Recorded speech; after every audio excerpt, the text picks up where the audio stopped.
Bonjour à toutes et à tous, partout là où vous me suivez. Pour ceux qui ne me connaissent pas, je suis Lucien Jackson Mwanda, connu beaucoup plus sous le nom de Jack le Pèlerin. Jack le Pèlerin, donc, qui est mon nom d'artiste.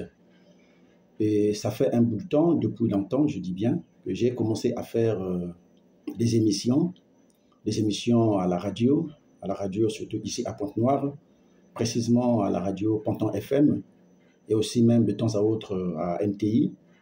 Donc, j'avais une émission où je parlais sur l'éveil des consciences. L'éveil des consciences, c'est une émission qui a touché pas mal de gens, qui a aidé aussi beaucoup de gens. Aujourd'hui, j'ai plein de témoignages, des gens qui m'appellent, qui m'écrivent sur WhatsApp à chaque fois, tout ça, de ce qu'ils ont reçu sur les enseignements que je donnais sur l'éveil des consciences. Alors, ils m'ont demandé de mettre ça sur YouTube parce que ce sont des choses qui ont tellement aidé beaucoup de gens, qui a édifié beaucoup de gens. Donc, ils voulaient que je puisse partager ça à tout le monde parce qu'on voyait qu'à la radio, c'était tellement restreint juste au niveau de Point-Noir qu'on pouvait suivre ça alors que beaucoup de gens avaient besoin de ces enseignements. Donc, c'est là où j'ai décidé cette fois-ci de faire maintenant des vidéos sur l'éveil de conscience parce qu'il y a tellement de choses à dire. Et ça, c'est le premier numéro dont nous allons commencer aujourd'hui. Alors, tous ceux qui veulent bien suivre ces enseignements-là, c'est très important. Ça a aidé pas mal de gens. Et les gens qui, jusqu'à aujourd'hui, ne cessent de m'appeler, dire non, mais Jack, pourquoi tu ne fais plus des émissions? Pourquoi? Bon, je ne peux pas trop expliquer pourquoi, mais seulement si vous pouvez avoir la chance de me suivre sur WhatsApp et, excusez-moi, sur YouTube. Je crois que ça sera mieux. Allez simplement sur YouTube, cliquez Jack le Pèlerin, vous allez voir toutes ces émissions-là. Nous allons mettre ça là-bas et puis toutes ces vidéos aussi. Il y a des moments où je ferai des émissions avec les journalistes et puis parfois je ferai aussi des vidéos, juste je suis seul en train de parler tel qu'aujourd'hui. Alors voilà, on dit toujours que la charité bien ordonnée commence par soi-même. La charité bien ordonnée commence par soi-même parce que je vois beaucoup de frères panafricanistes qui parlent beaucoup plus de l'Afrique un peu partout, tout ce qui nous entoure, tout ce que nous avons comme des problèmes, des difficultés, tout ça. Vous voyez, les Africains, c'est difficile de s'en sortir, tout ça, c'est bien, c'est très bien. Mais excusez-moi, je ne pourrais pas parler des Africains sans pour autant commencer d'abord par les Congolais parce que je suis Congolais moi-même.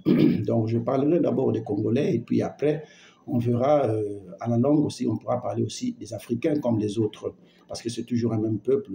Donc, je n'en disconviens pas. Voilà. Alors, vous allez remarquer que c'est vrai que c'est difficile en Afrique, mais j'ai constaté, avec tout le temps, les voyages que j'ai eu à effectuer, par-ci, par-là, à l'extérieur, tout ça à l'étranger, j'ai remarqué une chose, que c'est vrai que nous souffrons en Afrique, mais les Congolais aussi, en fait, la souffrance au Congo, je peux dire que ça commence à nous inquiéter. Pourquoi? Ce n'est pas parce que nous n'avons pas de ressources, ce n'est pas parce que nous n'avons pas l'argent, ce n'est pas parce que nous n'avons pas la possibilité de réussir, mais c'est beaucoup plus par notre mentalité. Par notre mentalité, parce que la comparaison, quand j'essaie de comparer un peu les réalités du Congo avec d'autres pays, vous allez remarquer que le jeune Congolais a du mal, vraiment du mal à s'en sortir. Du mal aujourd'hui, là où je parle, vraiment ça, peut-être les gens qui peuvent me contredire, il ne peut pas manquer, mais je vous rassure qu'au Congo, les jeunes ont du mal à s'en sortir. Pourquoi? Alors il faudrait qu'on sache. Parce que vous savez qu'aujourd'hui, quand quelqu'un est malade, en fait, il n'est pas trop important de parler de cette maladie, mais de voir comment on peut faire pour traiter cette maladie depuis la source. On peut donner des remèdes, on peut donner juste des calmants, tout ça, mais si on ne découvre pas la maladie, on ne découvre pas la souche pour dessoucher, pour enlever ça, ça sera très difficile. Vous allez voir que la personne va continuer à souffrir. C'est ça avec le Congolais. Les gens ont reçu des enseignements par-ci, par-là, mais on remarque que c'est comme si rien ne change. Alors, pourquoi? Parce que vous allez remarquer qu'aujourd'hui, là, le Congolais n'arrive pas à changer. Changer quoi? Parce que nos parents, ils ont vécu au Congo toujours, le même Congo, là où nous sommes nous aussi. Vous allez voir que nous n'avons pas les mêmes réalités avec nos parents. Et aujourd'hui, je ne ferai pas porter le chapeau à nos parents peut-être comme ça, mais au moins, je dirais qu'ils ont quand même une part de responsabilité. Bien que ça ne soit pas de leur faute, mais ils ont une part de responsabilité. Aujourd'hui, si nous, on n'arrive pas à s'en sortir, si le Congolais n'arrive pas à s'en sortir, la faute, je vais aujourd'hui, bien que je n'ai jamais dit ça avant, mais au moins aujourd'hui, et je veux dire qu'il y a quand même une part de responsabilité auprès de nos parents. Pourquoi? Parce que vous allez remarquer que les enfants ne feront pas toujours ce que vous leur direz de faire, mais très souvent, les enfants ont tendance à imiter ce que les parents font. Si toi, tu fais autre chose et tu dis aux enfants de faire autre chose, ne t'en fais pas, ça sera très difficile qu'ils fassent ce que tu leur dis de faire. Ils auront toujours besoin de faire ce que toi tu fais. Je prends un exemple, un parent qui boit, qui est alcoolique, il fume la cigarette à tout moment devant les enfants et il va interdire aux enfants de ne pas boire, de ne pas fumer. Ne vous en faites pas. Les enfants finiront par fumer et ils finiront aussi par boire. Mais quand papa ne boit pas, papa ne fume pas, tu verras aussi que ça sera quand même difficile de voir que l'enfant commence à fumer et boire. Ça, au moins, c'est fréquent. C'est fréquent. C'est vrai que ce n'est pas dans tous les cas, mais c'est fréquent. C'est comme ça que ça se passe. Alors, nous, vous allez voir que la réalité, c'est quoi? C'est que nous, quand nous sommes nés, quand les parents nous ont élevés, les parents nous ont fait comprendre que la vie, pour réussir dans la vie, il faut aller à l'école. Vous devez apprendre, vous devez aller à l'école. Donc, l'unique chemin, l'unique moyen pour réussir, c'était d'aller à l'école. Et c'est ce que tout le monde a compris. Moi, y compris, et puis mes frères et mes sœurs aussi. Et tout le monde s'est donné à l'école finalement. Vous allez voir que les enfants se sont donnés vraiment à fond, corps et âme à l'école. Ils sont allés à l'école, ils ont suivi les études. Et nombreux sont nos frères et nos sœurs qui parfois même ne dormaient pas, blanchissaient de nuit, surtout pendant les classes d'examen. Vous voyez que la personne a même maigri. Vous voyez que la personne a maigri parce qu'il veut réussir. Vous voyez qu'il se donne vraiment à fond. Quand on dit très souvent que le Congolais est paresseux, moi, ce n'est pas dans ce sens-là que je vais aborder ça aujourd'hui. Mais c'est dans un autre sens. Vous voyez qu'il se donne. Parce que quand on voit quand même le taux de scolarité au Congo, c'est quand même très élevé. La majorité des Congolais sont scolarisés. Ils sont allés à l'école. Vous voyez? Et l'enfant, lui, il connaît dans sa tête que c'est l'école qui fait que quelqu'un puisse réussir dans sa vie. L'unique chose, c'est ça. Il n'y a pas autre chose que ça. Et il va à l'école. Vous allez voir qu'il va étudier durant toute sa vie. Durant toute sa jeunesse, je pourrais dire. Vous voyez, depuis, parce que quand j'essaie de voir, à l'école primaire, nous avons passé combien de temps? Pour celui qui n'a jamais redoublé une classe, il fait 6 ans à l'école primaire. Il obtient son CEP, il va au collège, il doit faire 4 ans pour obtenir le BPC. Ça fait déjà 10 ans. Et il doit faire encore 3 ans pour obtenir le bac. Ça fait déjà 13 ans. Et à l'université, en tout cas là, je ne sais pas combien d'années il pourra faire. Si c'est pour être docteur, c'est plus bac plus 7, d'autres ont fait bac plus 2, bac plus 3, ça dépend. Donc vous voyez, quelqu'un a fini près de 15 ans, voire même plus, d'études. Maintenant, surtout pour celui qui n'a pas eu la chance de passer vraiment toutes les classes, parfois il pouvait manquer l'examen, parfois il pouvait redoubler d'autres classes. Donc tu vois que quelqu'un peut finir même 20 ans seulement à l'école pour apprendre, parce qu'il sait qu'à la fin, il deviendra quelqu'un dans sa vie. C'est ce qu'on lui a dit. Et lui aussi, c'est ce qu'il fait. Et malheureusement, on arrive à la fin, nous avons des diplômes. Tout le monde a un diplôme à la maison, l'autre a un bac, l'autre a une licence, maîtrise, ainsi de suite, tout ça. Mais on se rend compte que c'est comme si c'était juste des illusions. Ce qu'on nous disait, la réalité, ce n'est pas ça que nous sommes en train de vivre aujourd'hui. On t'a dit d'aller à l'école, c'est ce que tu as fait. Tu as fini les études. Et à la fin, il n'y a pas de travail. Donc c'est comme si on nous a trompés. C'est comme si nous avons été dupés. Alors finalement, toutes les études-là que nous avons faites, à quoi ça va nous servir finalement? Les diplômes sont dans les sacs, les diplômes sont dans les valises, mais les gens sont en train de souffrir. Et l'enfant, quand il finit comme ça, c'est fini, il a fait sa part. Il a fini sa formation, c'est ce que vous lui avez dit. Vous lui avez dit que s'il va à l'école, il va réussir. Et c'est ce qu'il a fait. Quand il a fini, il revient à la maison. Papa qui lui avait dit d'aller à l'école, maman qui lui disait d'aller à l'école parce qu'à la fin, il deviendra quelqu'un dans sa vie. Et c'est ce qu'il a fait. Il a fini la formation, mais à la fin, pas de boulot. Et c'est maintenant là, dès qu'il a fini la formation là, alors que lui, toute son énergie, toute son attention, toute sa force, il avait concentré ça à ses études. Et il a fini. Et à la fin, on lui dit, non mais écoutez, il faut comprendre, parce que la vie c'est difficile, hein. Aujourd'hui, il ne faut pas attendre seulement le travail à la maison. Le gars s'est battu, il a déposé des dossiers partout. Pas de boulot toujours, ça ne marche pas. Et à la fin, on lui dit, mais tu peux même faire un commerce, tu sais, et tu peux même cultiver la terre, ça ne marchera pas. Ça sera très difficile pour lui. Très difficile, pourquoi? Parce qu'il ne connaît pas, il n'a pas un modèle. Il ne sait pas comment commencer un commerce. Il ne sait pas comment commencer à faire le champ, parce qu'il n'a jamais fait ça. Toute son énergie, il avait concentré ça à ses études, et il a fini. Et il reste à la maison, il attend. Parce que c'est ce qu'on lui avait dit. Vous voyez un peu? Alors là, c'est très difficile. Je vois beaucoup de gens sont là à la maison. Il attend. Non, vous savez, moi, j'ai étudié, mais malheureusement, tout ça, pas de boulot. Moi, j'ai fait ceci, tout ça, pas de boulot. C'est vrai, vous pouvez le critiquer, c'est vrai. Mais quelque part, vous comprenez que ce n'est pas de sa faute. Il a donné son énergie. il a tout fait. Mais à la fin, ce qu'il reçoit, c'est autre chose. Pourquoi? Parce que les parents avaient manqué de faire comprendre aux enfants, bien que vous irez à l'école, bien que tu dois étudier, c'est très important, mais n'oublie pas que la réussite, ce n'est pas seulement à l'école. Quelqu'un peut réussir en faisant un commerce, quelqu'un peut réussir en apprenant un métier, quelqu'un peut réussir comme ceci ou comme cela. Mais pas seulement dire, mais montrer l'exemple. Parce que les parents, les enfants, ne feront que suivre ce que vous faites. Un parent qui n'a jamais vendu dans sa vie, n'a jamais été commerçant, il n'a jamais initié un enfant à vendre quoi que ce soit. Un parent qui n'a jamais cultivé la terre, il ne connaît pas ça. Il n'a rien fait. Lui, il était à l'école, il a fini ses études, il a eu un boulot, il a travaillé durant toute sa vie, et le voilà à la retraite. Et même à la retraite, il est libre, et pourtant parfois il est encore fort, mais il est à la maison. Et les enfants aussi veulent suivre ça. C'est ce que les enfants veulent aussi devenir. Ils veulent devenir comme leur père. Ils veulent aussi travailler dans une entreprise, travailler à la fonction publique, et qu'à la fin, qu'il se retrouve à la retraite, et il attend aussi sa pension, comme papa. Comme tout le monde d'ailleurs presque. Mais non, pour lui, ça devient différent. Pourquoi? Parce qu'il n'arrivera pas à trouver le boulot comme son père a trouvé le boulot. Il n'arrivera pas à trouver le travail comme son père a trouvé le travail. Et il est là en train de chômer. Pourtant, lui aussi, il a fait le même parcours. Il a fait les études, il a fini, il a ses diplômes. Et à la fin, vous lui dites, il faut maintenant aller faire l'autre des champs, il faut essayer de faire un commerce, il faut se battre, il faut se débrouiller dans la vie. Non, il ne connaît pas, il ne peut pas se débrouiller. C'est difficile parce qu'il n'a jamais appris ça. On ne lui a jamais montré ça. Il n'a pas un modèle. Il n'a pas un modèle. Le commerce dont vous lui demandez de faire, qui est celui qui a déjà fait ça, même dans la famille? Qui est celui qui a déjà fait le commerce et réussi? Qui est celui qui a déjà réussi dans le commerce, même dans la famille? Ou encore, qui est celui qui a déjà fait vraiment un champ et il est devenu vraiment un homme d'affaires millionnaire et il a réussi sa vie en faisant juste des champs? Qui est celui-là? Il n'a pas un modèle, il n'a pas un exemple. Vous savez, même les Congolais qui essaient de se battre pour faire le commerce, vraiment, parfois, ça me fait rire. J'ai pitié. Ils n'ont pas de modèle, ils n'ont pas d'exemple, ils se lancent comme ça. Pour eux-mêmes, le commerce, ils ne savent pas ce que ça signifie réellement. J'ai voyagé, je suis allé par exemple à Cotonou, j'ai vu. Quand vous arrivez à l'aéroport de Cotonou, vous allez remarquer les femmes qui vont faire des achats là-bas.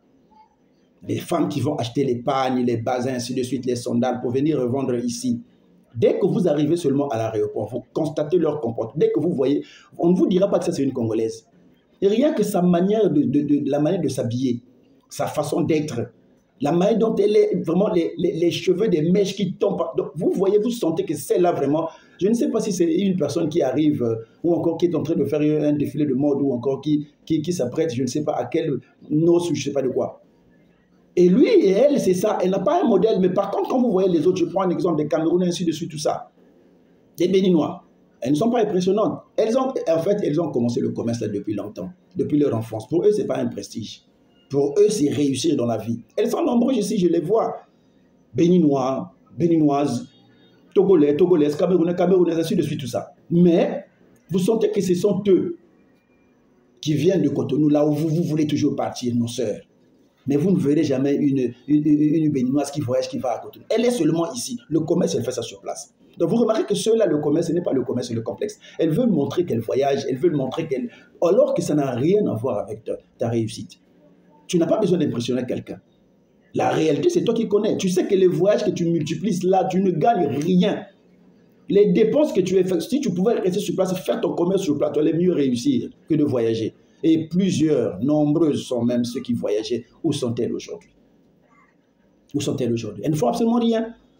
Parce qu'elles n'ont pas compris. Elles n'ont pas de modèle. Elles ne savent rien. Elles se lancent comme ça. Et c'est très difficile pour une personne qui n'a pas de modèle de réussir dans sa vie. Vous voyez un peu là où se trouve le problème aujourd'hui? Et les jeunes n'arrivent pas aujourd'hui. Les jeunes n'arrivent pas. Pourquoi? Parce qu'ils n'ont pas de modèle. Ils n'ont pas de repères. Ils n'ont rien. Tout ce qu'ils ont fait, c'est ce qu'on leur a dit de faire. Ils ont fait. Et à la fin, ils attendent. Ils attendent les résultats de ce qu'ils ont fait, mais malheureusement, à la fin, on ne leur donne rien. Et ils sont en train de traîner. Et changer tout ça, c'est un travail.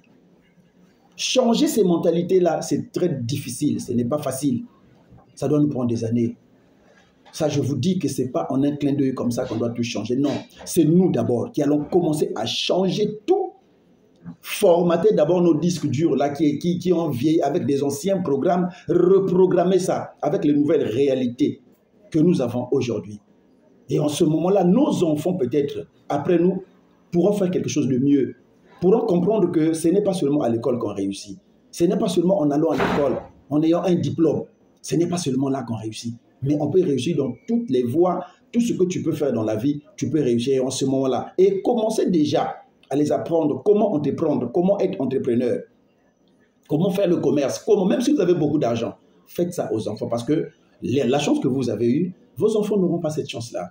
Si vous dites à l'enfant d'aller seulement à l'école, toute son énergie, c'est l'école. Il sait que réussir là, c'est à l'école seulement qu'il pourra réussir. À la fin, il viendra avec les diplômes à la maison et il attendra le travail. Et vous lui direz, non, tu es fainéant, tu ne fais absolument rien, tout ça. Non, il n'est pas fainéant, il a étudié.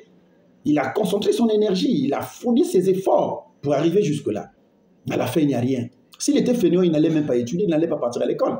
Vous avez vous-même vu l'exemple qu'il vous a montré. Très tôt, il se réveillait toujours le matin. Il ne dormait même pas, il lisait. Ça, c'est un fainéant, je ne pense pas. C'est quelqu'un qui s'est donné. Mais à la fin, c'est qu'on lui a dit, ce n'est pas ça qu'il a retrouvé comme réalité. Alors là, ça devient difficile.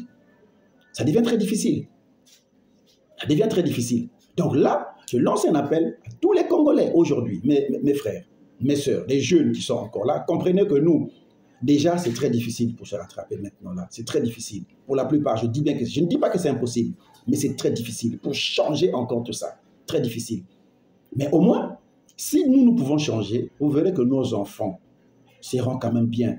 Eux, ils vont au moins comprendre. Parce qu'aujourd'hui, pour un Congolais qui n'a pas réussi, lui, déjà, je voyais les amis qui parfois avaient laissé les études. Qu'est-ce que les parents leur disaient? Oh, toi, comme tu as laissé les études, c'est fini. Tu as déjà perdu ta vie. C'est ce qu'il croit aussi. Il sait qu'il est inutile comme il a laissé les études.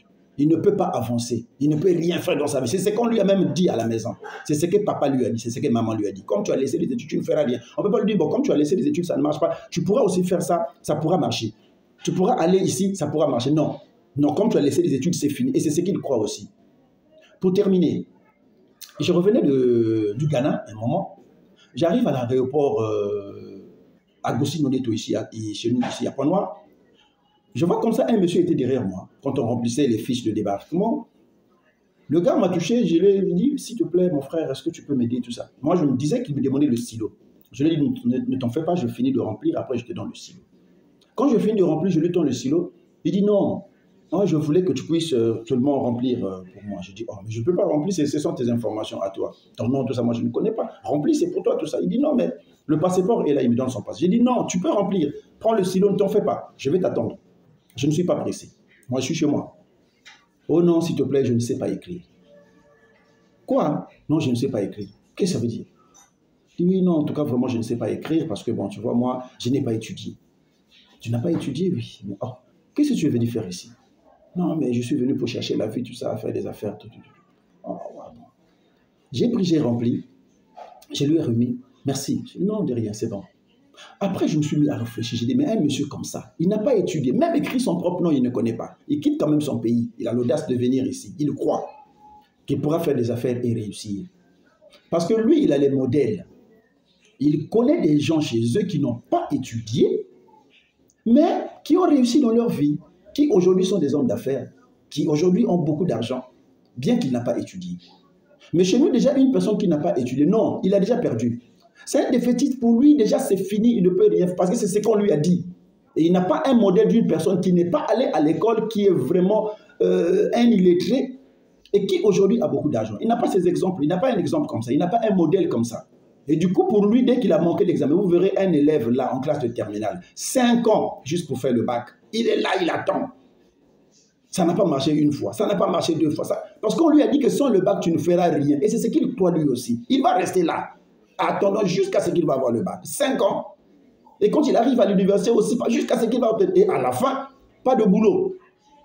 Essayez un peu de, même vous-même, essayez un peu d'être à sa place. Ça serait quand même difficile qu'il abandonne tout ce qu'il a eu à faire, l'énergie qu'il avait concentrée. En faisant l'école, parce que c'est ce qu'il croyait, c'est ce qu'on lui avait dit, et qu'à la fin, vous lui dites que non, bon, tu es un vaurien, tu ne fais rien, tout ça, donc tu es là seulement à dormir. Non, il a travaillé, il a fait sa part. Et il croit qu'en faisant sa part, déjà lui, en fait, il n'a plus, la responsabilité ne se trouve plus sur lui là, maintenant, c'est vous qui lui avez dit, l'État qui lui avait dit d'aller à l'école, bien que ce n'est pas l'État qui est venu dire, mais les parents, parce que les parents croyaient aussi à l'État, qu'à la fin, il y aura le boulot. Mais quand on voit, c'est autre chose. Donc c'est là, à partir de maintenant, que tous nous devons comprendre. Nos enfants, même si tu travailles quelque part, ne pense pas que là où tu travailles, ton enfant aura aussi la chance de travailler.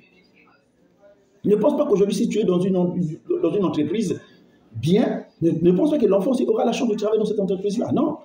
L'enfant, à son tour, parfois, n'y aura rien. Parfois, ce que nous sommes en train de vivre là est même mieux que ce qu'eux, ils vivront. Alors, imaginez-vous, eux aussi, ils vont étudier, ils vont aller à l'école. Nous sommes en train de payer les frais de scolarité, tout ça chaque mois, tout ça. Donc, allez, c'est bien, c'est pas mauvais. C'est ce qu'il faut faire d'ailleurs. Mais à la fin, est-ce que vous vous rendez compte qu'ils peuvent arriver aussi et qu'il n'y a rien, pas de boulot, et ils seront là en chômage et à la fin, rien du tout? Est-ce que vous voyez? Donc là, à partir d'aujourd'hui, toujours dans l'éveil des consciences, nous devons, nous maintenant, parce que nous ne pouvons pas dire que nos parents sont nos exemples par rapport à leur vie, par rapport à leur comportement, oui, mais de ce côté-là, ils ont quand même failli. Et nous devons faire très attention. Nous devons faire très attention pour qu'à notre tour, que les enfants ne suivent pas ce que nous avons suivi. Ne soient pas comme nous. Qu'eux, ils changent, que même en allant à l'école, ils doivent faire un petit commerce, ils doivent apprendre à tout faire à la fois au même moment. Parce que la vie, on ne sait jamais là où ça pourra marcher. Et ne plus jamais dire aux enfants que tant que tu ne réussiras pas à l'école, ça ne marchera jamais dans ta vie. Ne jamais dire ça aux enfants. Faire toujours comprendre aux enfants que la vie, c'est bien d'aller à l'école, c'est bien d'apprendre, c'est bien d'être instruit. Mais l'objectif, c'est de réussir. Et on peut réussir dans toutes les voies, toutes les manières. Voilà ce que je peux dire pour aujourd'hui. Merci.